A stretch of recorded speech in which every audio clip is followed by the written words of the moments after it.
Hello, everyone. My name is Azadeh Rashidi. I'm an architect in New York City.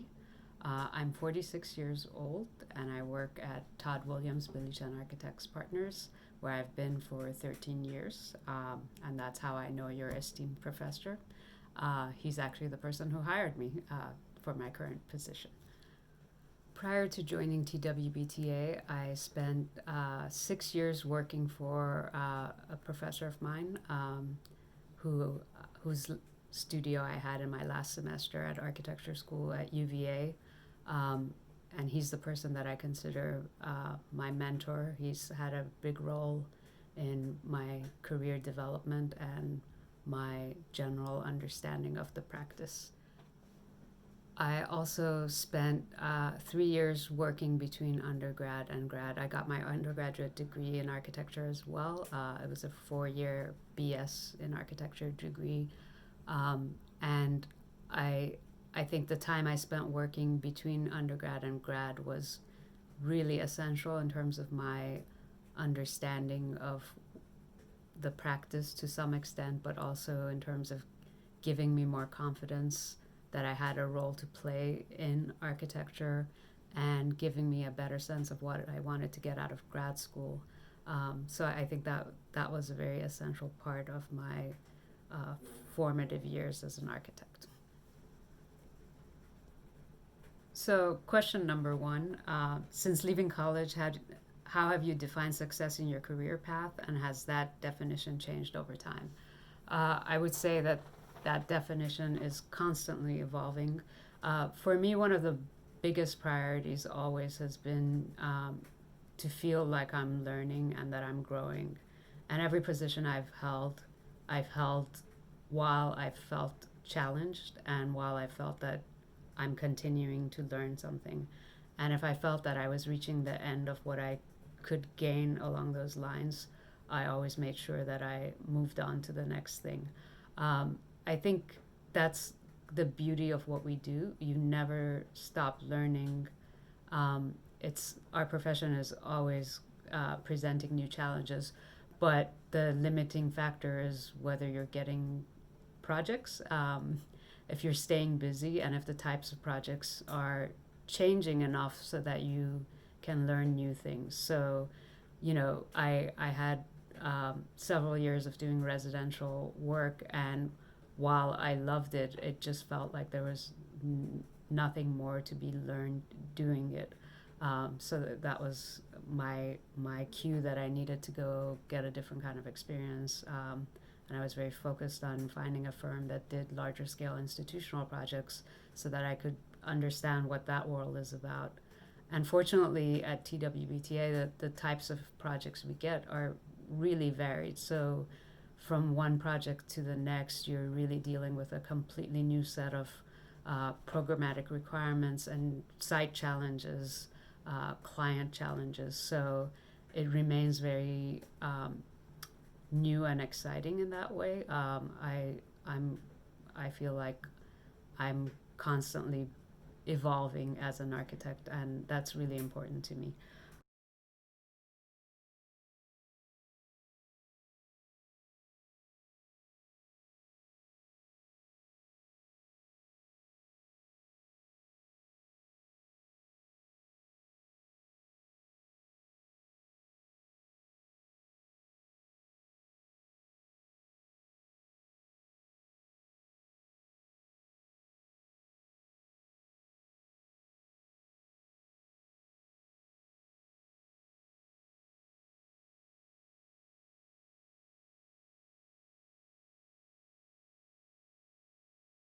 Um, I think as I get further along in my career, I do question whether I'm really making a difference. In that we live in trying times, and we all want to make sure that we're doing what's socially responsible and what really benefits the greatest number of people, the greater good. And I think as a firm, we believe that institutional work does that because we're working on the types of projects that really reach a wider audience. They're built to last for a long time, and programmatically, it's always educational buildings, buildings in the arts, etc. So it really is for the public. At the same time, when dealing with these institutional clients, you understand that there is a very specific audience for the work we're doing. It's not as far reaching as I would hope. And I think for me that's becoming a sticking point. I definitely want to investigate ways in which I can do work that is really making a difference for people whose lives can be impacted by our work. More socially responsible work, work for people who aren't quite as privileged. I think that's important to me moving forward. Question number 2. Were you able to find a mentor as you progressed through your career? If so, who was it, and how did you rely on them? How often do you see or meet with them? So as I mentioned in my introduction, I ended up working for a professor of mine for about 6 years after grad school. His name is W.G. Clark.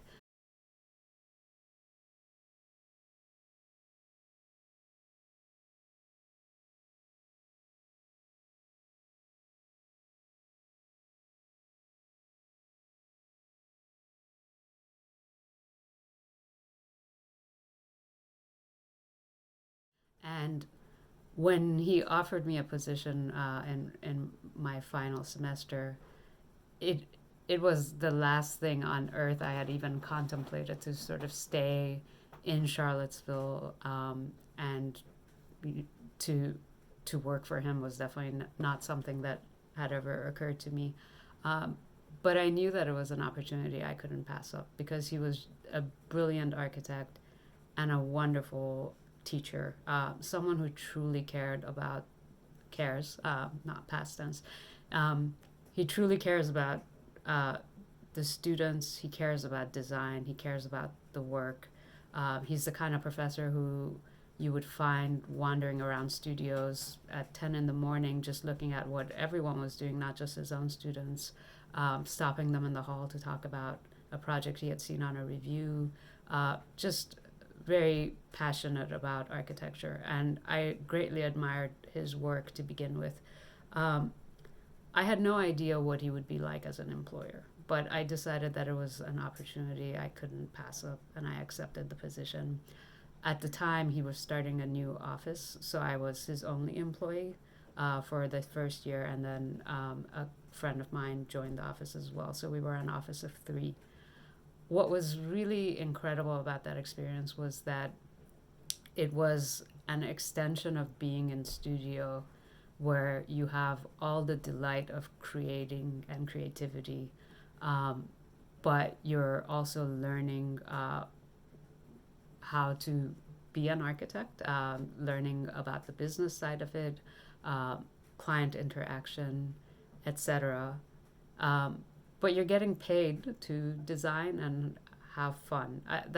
That was a unique experience. It's not to say that this will happen for you guys. It's a hard thing to find, but for me, it was really wonderful, because he expected me to just continue exploring, um, to design, make models, make beautiful things, and at the same time, I was obviously helping in the production of construction documents and all that good stuff.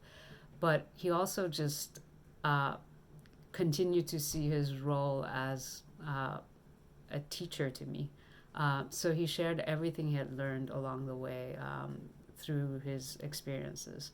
And it was really unlike anything I've experienced prior to that or since. And I'm so cognizant of how important that was for me. And I'm just so aware of how rare it is, because often when young people are hired, it's really a trial by fire, and uh, it's rare that the older architects in the firm take the time to take them under their wings and to teach them how to do things better and to care about their career path and trajectory. I do my best to be really cognizant of this. I'm leading a team of 8 people right now, and it's so important to take the time and make sure that they're learning what they need to kind of step back from the pressures of deadline and just expectation of production, to make sure that they're getting something out of the experience, that it's not just a one-sided relationship. I think that's really essential. It's important for you guys to try to find that. It makes a huge difference. So I can't say enough about how important it was for me. Question number 3. What are you most proud of thus far in your professional path? That's a hard question to answer in a sense. I think I'm proud of every project I've worked on. I think there would be a problem if I wasn't. But I would say one project that really stands out to me as special is the addition to the architecture school at UVA. So having gone to school there, obviously it was pretty special to get to build an addition to the school I attended, designed with my professor, W.G. Clark. And as I mentioned, he gave me a lot of room to actually have a voice in the design and to come up with the design, which is really, again, very unique. So, he would go off to teach, and I was allowed to just sketch and make models and figure out what the project should look like. And I made a couple of models of what the main facade should be. We had this really interesting idea of doing review rooms that were completely surrounded by windows, which is usually not done, especially now with so much being presented digitally. Everyone wants a dark room with as much pinup space as possible. But we never really cared for the experience of being in a dark room for 5-6 hours. So the partie was really a long bar with a solid wall on one side, and then a north facade that was fully glazed, with these pivoting panels that could allow you to pin up on both sides.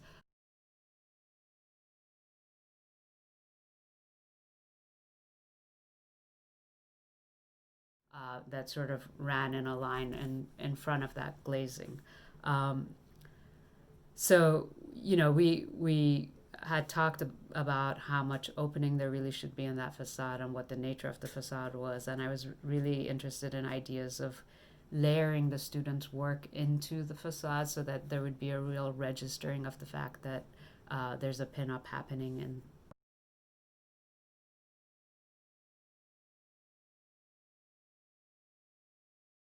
within. I'll share some images of this project, but basically the sketches I did and the models I built were executed exactly as I had drawn them. And that was really exciting for me as a younger architect. And I go back to my alma mater from time to time, and it's pretty cool to see reviews in a space that I had something to do with. So that's a very special project in my mind and stands out. But I think every project I've worked on has been challenging, and in the end, I am proud of what we've pulled off in each of the instances, in its own way. Like, nothing's really ever perfect, but when you understand what the real parameters and challenges were and what went into trying to get what we do out of projects, I think there's reason to be proud. We always fight very hard to really stick to our principles and deliver something that exceeds expectations. So that would be my answer. Question number 5. Where would you like your chosen profession to develop in the next 50 years? I think one of the things that continues to bother me about the profession is this celebration of the architect, this notion that there's kind of a creative genius who's solely responsible for a work that's produced, because it leaves a lot of people out of the equation. And the reality is that any project you see and that you admire has involved a very large team of people with varying expertise that have contributed to the execution of that project. I think any notion of inclusivity has to involve really moving away from this idea of the architect. It's really it's an idea whose time has come to pass, I believe. Obviously, diversity is really important, and our profession is finally coming to terms with that. But I spend so much time thinking about the contribution of people throughout history, not just in our profession, but in all walks of life, whose work really got swept under the rug because they weren't the white man who is going to be written up about and celebrated. This includes, artists, scientists, mathematicians, etc.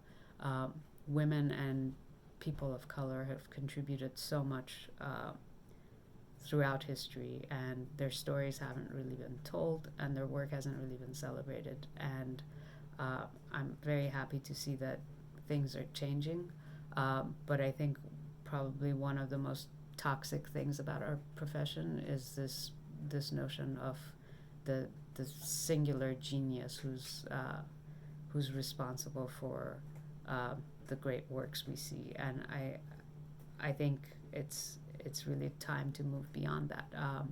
So that's a really short answer, but there's a lot, I think, built into this idea that is detrimental to how we think of architecture, and how we even define goals for ourselves in architecture. So I think its time has come to pass.